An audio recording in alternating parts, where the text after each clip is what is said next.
For this video, let's continue talking about how to solve different problems involving the unit circle and radians.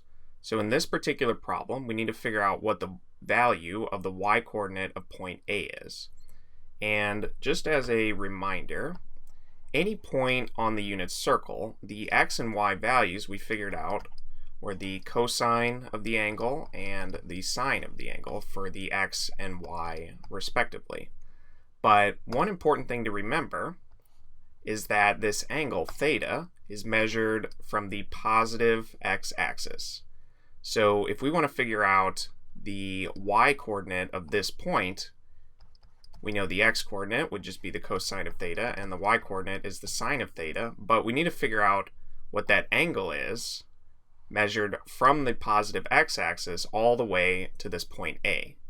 And what we do know is that if we went, let's say, all the way around, that would be 2 pi radians, but it looks like we're stopping about pi over 6 short.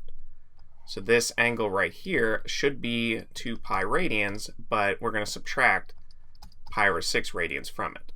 So let's do that over here. So we have 2 pi minus pi over 6, and let's give them a common denominator of 6. So we have 12 pi over 6 minus pi over 6.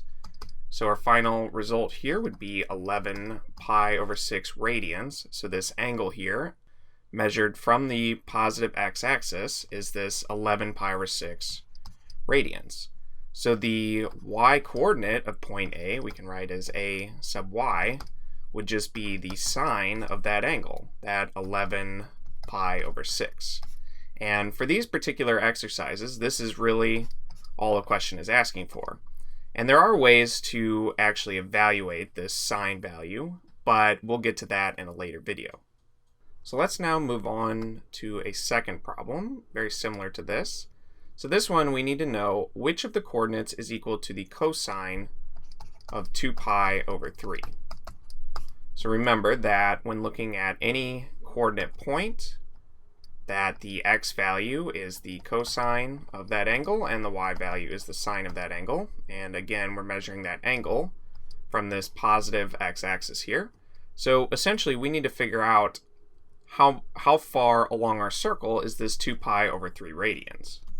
2 pi over 3 radians, and it might be easiest to first convert this to degrees so that we can develop a little bit of intuition for this.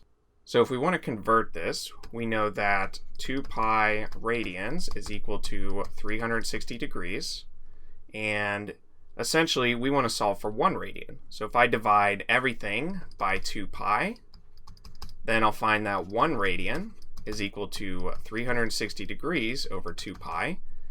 And from here, I can just multiply each side of the equation by this 2 pi over 3. And that way, on the left side, I would have 2 pi over 3 radians.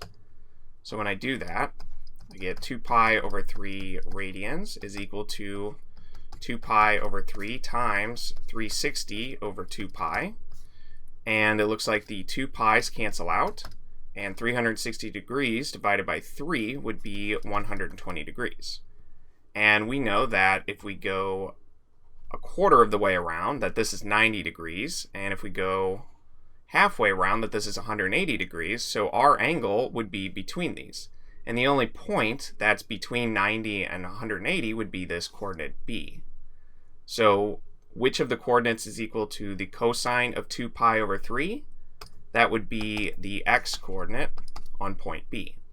And the truth is, we did not need to convert this to degrees. This is just something you can always do. But basically, you want to develop an intuition for radians as well. And if we know that all the way around the circle is 2 pi radians, then halfway around the circle would be pi, and a quarter way around the circle would be pi over 2. So we know that 2 pi over 3 is between pi over 2 and pi, so that's another way to know that B is the correct coordinate here. So with that in mind, let's do one final example. And in this one, we need to know which of the coordinates is equal to the cosine of pi. So let me write that down. We have the cosine of pi, and we know that, as we just discussed, if we go all the way around the circle, that's 2 pi radians. So that means that halfway around the circle would be pi radians. So essentially, if we want to know what coordinate is equal to the cosine of pi, that would be the angle that's halfway around the circle, or an angle of 180 degrees, or essentially that would be this coordinate here, this point C. And just remembering that the cosine deals with the x value, the cosine of pi would give us the x value of point C.